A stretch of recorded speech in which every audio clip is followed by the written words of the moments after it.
खुलुमबाय गोजोन फुंबिलि बयनिसिमबो नोंथांमोनखौ आंनि चेनेलाव गासैखौबो बरायनाय बावहरग्रोनाय थाबाय आसा खालामो नोंथांमोना खौरांखौ नायनानै मोजां मोनगोन। बैसागु बोथोरनि रंजानाय समावबो चिराङाव सोमजिदों गिख्रंथाव जाथाय। खौरां मोननाय बादिब्ला हाग्रा बिफाना रुनिकाटा हाग्रा खोन्दोनि सिङाव थानाय दाउखा बाहा देवस्रियाव आयेन बेरेखायै गोदानै हा एवनानै थानाय गासै सा 25सो आदिबासि सुबुंफोरखौ हमनानै लाबोदोंमोन, जेराव बे हमनाय जाथायखौ लानानैनो हरनि समाव फिसायफोरखौ हमना लाबोनायनि थाखाय सान्थालि आइजोफ्रा बिसोरखौ हगारनांगौनि थाखाय बुंहैदोंमोन, नाथाय बे समाव सान्थालि आइजोफ्रा गावसोरखौ हाग्रा बिफाननि मावथिफ्रा गाज्रि आखु दिन्थिनानै गाग्लोबनायनि अजद दैखांदों।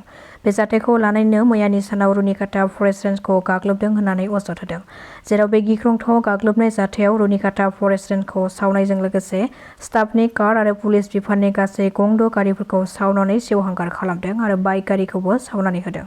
गोबां रोजा रोजा सान्थालि हारिनि सुबुंफ्रा फैनानै गाग्लोबनायनि जाहोनाव गावखौ रैखा खालामनो थाखाय हाग्रा बिफाननि मावथिफ्रा खारखोमानो गोनां जादों। गाग्लोबग्रा सुबुंफ्रा आखायाव सिखा, गन, अन्थाइ लानानै खुबैदों आरो बे गाग्लोबनाय समाव पुलिस बिबानगिरिफ्राबो जोखोम जानायनि खौरां मोननाय जादों। बेनि अनगायैबो गाग्लोबग्रा सुबुंफोरखौ फरेस्ट राइफलखौ लानानै थांनायखौबो नुनो मोन्दों। थासारिया बांद्राय दुंहाव जानायखौ नुनानै होबथानो थाखाय पुलिसआ टियार गेस आरो फायारिं खालामनो गोनां जानायखौबो नुनो मोन्दों। बे दुंहाव थासारि सोमजिनायखौ लानानै चिरां जिल्ला आरो कक्राझार जिल्लायाव इन्टारनेट सिबिथायखौबो बन्द खालामनो थाखाय थांखि लानायखौ नुनो मोननाय जादों। रायजोआव सोमजिदों नंखाय लटारि फोसावनानै रां लुथिनाय जाथाय। मिथिनो हानाय बादिब्ला बाक्सानि बरमायाव अनलाइननि गेजेरजों बरमा 12थि दुर्गा फुजा आफादनि मुं लानानै सानैसो दुथां सुबुंफ्रा नंखाय लटारिनि मुं फोसावनानै बे लटारि खेलाखौ फोसावदोंमोन। बे लटारिनि गेजेरजों देरहायोब्ला बेसेन गोसानि गारि जेरै इन'भा, स्कर्पिय', थार बायदि बायदि गारिनि मुंखौ फोसावदोंमोन।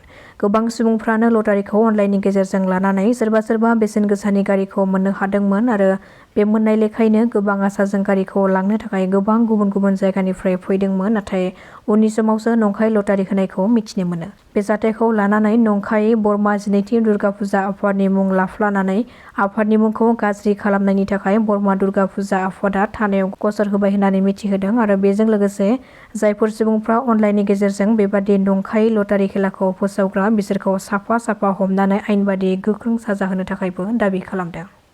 बैसागुनि रंजानाय फोरबोनि समावबो आइजो गोमानाय जाथाय। खौरां मोननाय बादिब्ला धेमाजि नलबारि सुग्रेंबारि गामिनि रुफा बसुमतारी मुंनि सासे आइजोआ मोनाबिलि समनिफ्रायनो न'निफ्राय गोमानानै दङ। न'खरनि सुबुंफ्रा थानायाव एफआइआर होदोंब्लाबो नागिरनानै मोननाय जायाखै। बेखायनो समाजारि बिजोंनि गेजेरजों खावलायहरदों जाहाथे सावगारियाव नुनाय आइजोखौ बहाबाफोर नुसनबायोब्ला खोन्थाहरनो थाखाय 6003197567 बे जानबुं नम्बराव फोनांजाब खालामनो थाखाय खावलायहरदों। कक्राझाराव सासे बर' लाइमोननि जिउ खहा जादों। मिथिनो हानाय बादिब्ला कक्राझार औवाबारि गामिनि रुंसारि प्रदीप कुमार गयारीनि फिसाज्ला फेंखा गयारीया गावनि जिउखौ अबथिरायै फोजोबनानै लादों। नाथाय मा जाहोननि थाखाय गावनि जिउखौ बेबादि अबथिरायै फोजोबनानै लादों बेनि जाहोनखौ दासिमबो रोखायै मिथिनो मोननाय जायाखै। काछारनि कालाइन दैमायाव दुगैहैनानै सासे सुबुंनि जिउ खहा। मिथिनो हानाय बादिब्ला किरण गवाला मुंनि सासे सुबुङा गोमानानै थानाय खौराङा जायगानि सुबुंफोरखौ बयखौबो सोमोनांहोदोंमोन। गोबां नागिरनायनि उनाव उननि समाव काछारनि कालाइन दैमायावसो थैनानै थानाय थासारिनिफ्राय किरण गवालानि गोथै देहाखौ बोखांनो हायो। खुनु प्रमाण गैया। जोङो बिसोर हस्पिटालाव ट्रिटमेन्ट खालामदों होनदों, बेखौबो चेक खालामबाय, बेबो नङा। बे मेकिं स्टाफखौ बदनाम खालामनानै बोरै बे चान्सखौ मोनो गन्दगल खालामनो, बे ओरैनो मेकिंसो, खुनु प्रमाण गैया बाहाय। मैया जानाखि जोङो पसेसन हमदोंमोन बेखौ जोङो सिकिउरिटि बन्डआव हगारफिनदों। बिसिनि लिडार फेमिलिफोरनिफ्राय सिकिउरिटि लानानै जे जोङो हाग्रायाव थालिया, जोङो बाहेरायाव ओंखारबोसिगोन, बेबादि जों माबाखौ लानानै सहि उइटनेस गासिबो लाजोबनानै जों बिसोरखौ माने जिम्मायाव हगार हरनाय जादोंमोन। चेप्टार क्लस, बे जोब्बाय, फैनो नांला बिसोरो। बेबादि बे असिलायै बे घटनाखौ लानानै बिसोरो दिनै माने फुंनि 9टा साराय 9टानि गेजेराव बेबादि घटनाखौ खालामफैबाय। खहाथ' गासिबो खहाखौनो खालामजोब्बाय। गारि डिपार्टमेन्टेल गारि गंथाम सावबाय बिसोरो, आरो स्टाफफोरनि कार दंमोन बेखौ सावबाय, स्टाफफोरनि बाइक दंमोन सावबाय, फाइल पत्र गासिबो फार्निचार डेमेज खालामबाय, कम्पिउटार नस्थ' खालामबाय, सिलाइबो बिसोरो माने गंब्रै सावबाय, आरो गंसेयाथ' मिसिं जानानै दं, इमिउनेसन्स माखासे मिसिं जानानै दं। जोङो बिनि थाखाय दा 39 बेटेलियन्स लाबोगासिनो दं, बाहाय थासिगोन। ओमफ्राय एडमिनिस्ट्रेसननिफ्राय जोङो सहाय लागासिनो दं।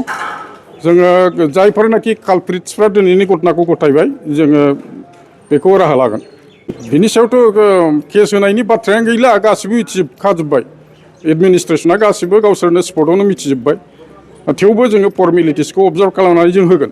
सोरनिबा थुनजुलायनायाव इन्टेनसनेलि बिस्रा सिं सिं माबा मोनसे दंखायो, बिनि थाखाय बे घटनाया दिनै जानो मोन्दों।